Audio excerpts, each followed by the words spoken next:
बिस्मिल्लाहिर्रहमानिर्रहीम। मोहतरम नाज़रीन, अस्सलामुअलैकुम। आज की वीडियो में मैं आपको दीवार गिरिया, हैकल सलमानी और ताबूत सकीना के मतलब अहम मालूमात दूंगा और आपको बताऊंगा कि यहूदियों के नज़दीक दीवार गिरिया की क्या अहमियत है। नाज़रीन, हैकल सलमानी दर हकीकत एक मस्जिद या इबादत गाह थी जो हज़रत सुलेमान अलैहिस्सलाम ने अल्लाह के हुक्म से जिन्नात से बनाई थी ताकि लोग इसकी तरफ रुख कर इबादत कर सकें। हैकल सलमानी से पहले यहूदियों का किसी भी हैकल पर कोई वजूद ना था और ना ही यकीन था। इस कौम की बुतों वाली खाना बदोश ज़िंदगी थी। इनका हैकल एक खेमा था।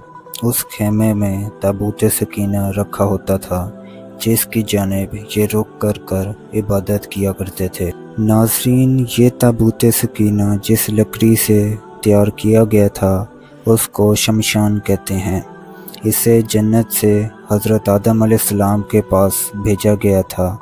ये ताबूत सकीना नस्ल दर नस्ल होता हुआ हज़रत मूसा अलैहिस्सलाम तक पहुँचा। इस मुक़द्दस संदूक में हज़रत मूसा अलैहिस्सलाम का आसा था। मनोसलवा और दीगर अंबिया कराम की यादगार थी। यहूदी इस ताबूत से हर मुश्किल और परेशानी का हल निकाल लिया करते थे। नाज़रीन, हैकल सलमानी को बनाना इंसान के बस की बात नहीं थी। इसके लिए हज़रत सुलेमान अलैहिस्सलाम ने जिन्नात को लगाया। हैकल सलमानी की पहली तामीर के साथ ही हज़रत सुलेमान अलैहिस्सलाम इस दुनिया फ़ानी से रुखसत हो गए, लेकिन जिन्नात को पता न चला और उन्होंने हैकल सलमानी की तामीर मुकम्मल कर दी। वक्त गुज़रता गया। बनी इसराइल की कौम तरह तरह के बुरे कामों में इन्वॉल्व हो गए।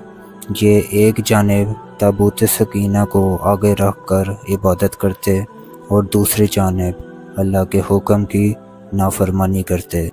अल्लाह ताला ने बहुत ज़्यादा तादाद में अंबिया भेजे मगर ये कौम सुधरने को तैयार न थी।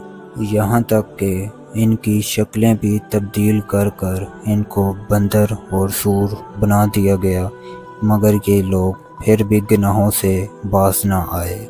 हज़रत ज़करिया के दौर में हैकल सलमानी की दोबारा तामीर की गई, लेकिन इसमें ताबूत सकीना नहीं था। वक्त नसर जिसने यहूदियों पर हमला किया था, इस बात का किसी को आज तक पता नहीं कि ताबूत सकीना कहाँ है। कुछ लोगों का कहना है कि अल्लाह ताला के मोज़े से इस संदूक को तौहीन से बचाने के लिए छुपा दिया गया है, जिसका किसी इंसान को इल्म नहीं है। आज के यहूदी इसकी तलाश में पूरे कुराए अर्ज़ को खोद देना चाहते हैं। जब हज़रत ईसा अलैहिस्सलाम का ज़हूर हुआ तो यहूदियों ने जुल्म के तमाम पहाड़ तोड़ दिए।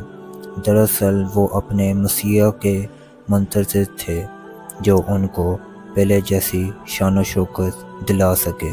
यहूदी पूरी दुनिया में बिखर कर और रुसवा होकर रह गए। तकरीबन 1800 से 1900 साल भटकने के बाद बरतानिया ने जब फ़लस्तीन पर कब्ज़ा किया तो साथ ही नाजायज़ इसराइल को जन्म दिया और सदियों से धक्के खाने वाली कौम को एक बार फिर इसराइल में इकट्ठे होकर रहने की इजाज़त मिल गई। मगर ये कौम अपनी गंदी फितरत से बाज ना आई। एक बार फिर अपने हमसाए ममालिक के लिए अपनी फितरत से मजबूर होकर मुसीबत बने रहे।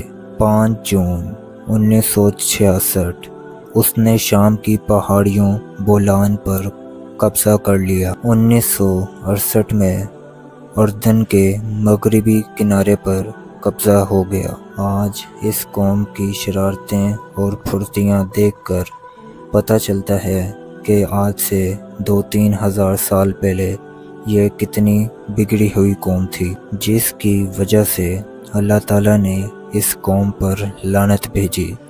अब इनकी कोशिश है हैकल की दोबारा तामीर की जाए और ताबूत सकीना को ढूंढा जाए ताकि ये पूरी दुनिया पर कब्ज़ा कर सके।